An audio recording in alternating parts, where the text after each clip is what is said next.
Memoirs of a Geisha by Arthur Golden. Read for you by Renee Rousseau. Chapter 1.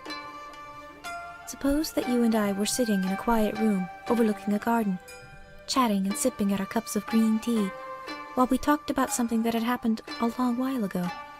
And I said to you, that afternoon when I met so-and-so was the very best afternoon of my life, and also the very worst afternoon. I expect you might put down your teacup and say, well now, which was it? Was it the best or the worst? Because it can't possibly have been both. Ordinarily, I'd have to laugh at myself and agree with you. But the truth is that the afternoon when I met Mr. Tanaka Ichiro really was the best and the worst of my life. He seemed so fascinating to me. Even the fish smell on his hands was a kind of perfume. If I had never known him, I'm sure I would not have become a geisha. I wasn't born and raised to be a Kyoto geisha. I wasn't even born in Kyoto.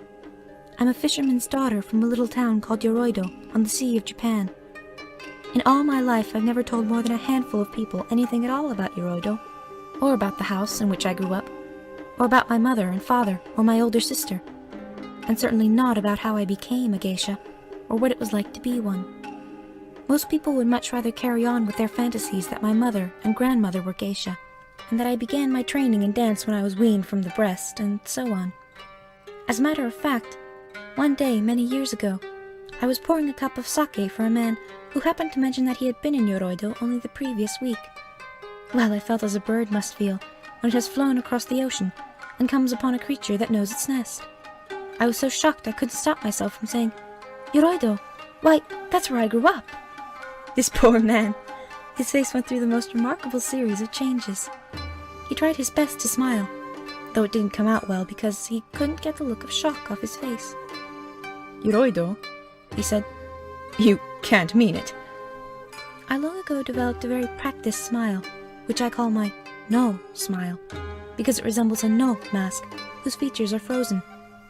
Its advantage is that men can interpret it however they want. You can imagine how often I've relied on it. I decided I'd better use it just then, and of course it worked. He let out all his breath and tossed down the cup of sake I'd poured for him, before giving an enormous laugh I'm sure was prompted more by relief than anything else. "The very idea," he said, with another big laugh. "You, growing up in a dump like Yoroido? That's like making tea in a bucket." And when he laughed again, he said to me, "That's why you're so much fun, Sayuri-san. Sometimes you almost make me believe your little jokes are real." I don't much like thinking of myself as a cup of tea made in a bucket, but I suppose in a way it must be true. After all, I did grow up in Yoroido, and no one would suggest it's a glamorous spot. Hardly anyone ever visits it.